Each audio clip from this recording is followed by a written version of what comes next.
Did you know that 480,000 students in the UK are running or planning to start a business? Starting a business as a student might seem like a big task, but don't worry, I've got you covered. I'm going to walk you through everything you need to know to get your business off the ground while still managing your studies. It's not easy, but it's totally worth it. By the end of this video, you'll have a clear roadmap to start your own company as a student. But if you're looking to avoid stress, save time, and ensure everything is handled correctly, I highly suggest checking out firstformations.co.uk. They're the UK's top company formation agent and have helped over 1 million businesses get started since 2014. They can have your company registered in as little as 24 hours. They offer business address services and ensure you stay compliant with all the necessary regulations. They're experts who know UK company registration inside and out, so you can trust them to take care of everything. The link to their website is in the description for your convenience. Let's get started. Let's break it down step by step. Step 1. Is setting up a limited company the right move? Starting your own business is exciting, but before you dive into creating a limited company, let's take a step back. Is this the best structure for what you want to do? A limited company is great for many people, but it's not the only option. For instance, have you considered working as a sole trader? It's simpler and you keep all the profits, but you also take on more personal risk. Or perhaps a partnership could work if you're teaming up with someone else.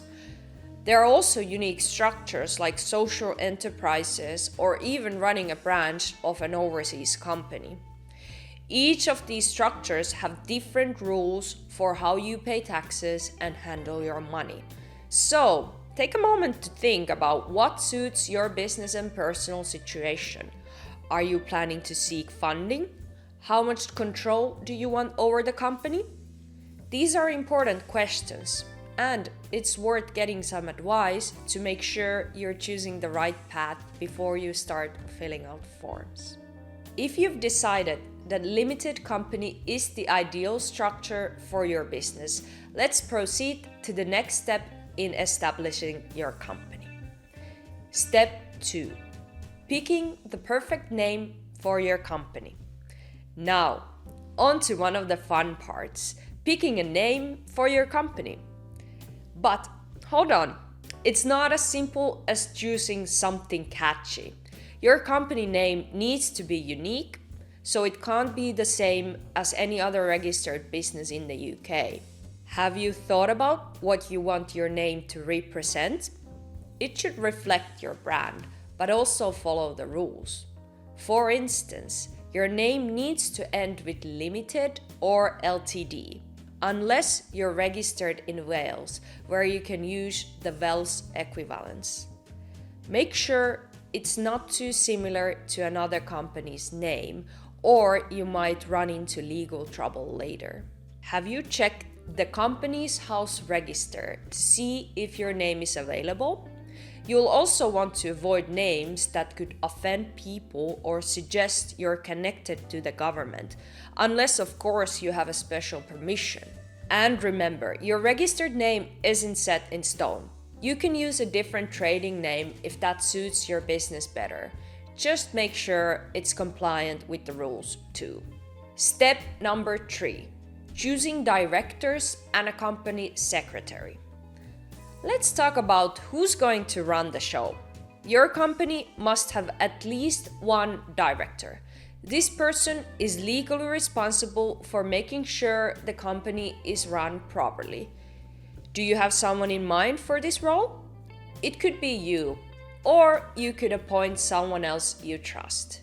Directors need to be at least 16 years old, and they don't have to live in the UK. But the company does need a registered office address in the UK. What about a company secretary? You don't have to appoint one, But some businesses find it helpful to have someone to handle administrative tasks. The secretary can be one of your directors, but they can't be the company's auditor or someone who's been declared bankrupt. Even if you have a secretary, remember that the directors are ultimately responsible for the company's actions. So, if you're going to be the director, make sure you're ready to keep on top of things like filling accounts and reporting any changes to company's house. Step 4. Deciding on shareholders and people with significant control. Now, let's get into the ownership of your company. Who's going to hold the shares? If you're the only shareholder, you will own 100% of the company, which gives you complete control. But if you're bringing others on the board, you'll need to think about how to divide the shares. How much control do you want to give the others? Shareholders can vote on important decisions, so their share in the company matters. Have you decided how many shares to issue and at what price? It doesn't have to be expensive. You can set the value of a share as low as £1. This step is crucial because it also ties into identifying people with significant control over your company. Anyone with more than 25% of the shares or voting rights will be considered a person with significant control, in other words, PSC. You need to record their details in the company's PSC register. This is something you must keep up to date, so it's a good idea to be clear about who owns what right from the start. Step 5. Preparing the essential legal documents. Alright, you're almost there. Now it's time to get your legal documents in order. These include a memorandum of association and articles of association. These might sound complicated, but don't worry, I'll explain. The memorandum of association is a legal statement where all initial shareholders or guarantors agree to form the company.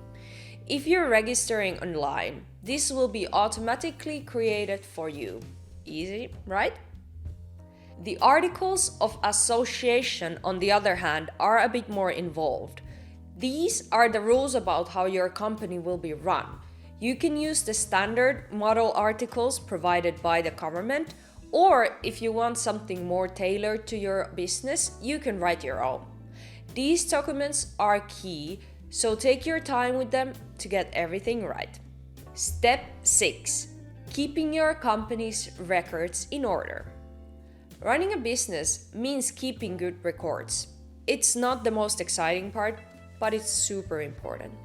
You need to keep detailed records about the company itself, like information on directors, shareholders, and any decisions made by the company. Have you thought about how you'll organize all this? You also need to keep financial records, which means tracking all the money coming in and going out. This includes everything from sales and purchases to any assets the company owns. Even small things like petty cash receipts need to be recorded. Why is this so crucial? Well, if His Majesty's Revenue and Customs decides to check your records, they'll expect everything to be in order. If you don't keep proper records, you could face fines or even be disqualified as a director. And don't forget, you need to keep these records for at least 6 years. So set up a good system right away. It'll save you headaches down the road. Step 7. Registering your company. Finally, it's time to make everything official. You need to register your company with Companies House. Have you thought about where your registered office address will be? This needs to be a physical address in the UK and it'll be made public, so choose wisely. If you're worried about privacy, you can use an accountant or solicitor's address, but you'll need their permission first. You also need to choose a standard industrial classification code, which describes what your business does. Don't worry, if you're unsure, there's a list to help you pick the right one. Once you've done that, you'll also register your corporation tax. You'll need some personal information about yourself and your shareholders to complete the registration. Once everything is submitted, you'll get a certificate of incorporation. This is your proof that your company legally exists. And that's it! You're now the proud owner of a UK limited company. For the international students out there wondering, can I even start a business? The short answer is yes, but there are some restrictions. While on a student visa in the UK, you can develop your business idea, write plans, do market research, and negotiate contracts, but you can't start trading or register as self-employed. Your main purpose in the UK is to study, so you're limited to working part-time, up to 20 hours a week during term time. But don't worry, this is your time to lay the groundwork. After graduation, you've got options. The graduate route allows you to stay in the UK for up to 2 years and 3 if you have a PhD, with no work restrictions, meaning you can start your own business. There's also the Innovator Founder Visa, which lets you start a business if you have a solid plan and an endorsement from an approved body. Alright, we've covered a lot of ground here, but here's the thing. All this info doesn't mean anything if you don't take action. Starting a business as a student isn't easy, but it's definitely worth it. You'll gain experience, build connections, and maybe even create something that will continue to grow long after you've graduated. So what's stopping you? Start by researching your business idea, reach out for help, and take advantage of the resources around you. Your entrepreneurship journey is just beginning, and the best part is you don't have to do it alone. If you want to skip the hassle and make sure everything is done right, check out firstformations.co.uk. They've helped over 1 million businesses get started since 2014. They can register your company super fast, give you a business address, and keep you on the right side of all the rules. The link is in the description, so go check it out. Trust me, it'll make your life way easier as you start this exciting journey. Thank you for watching.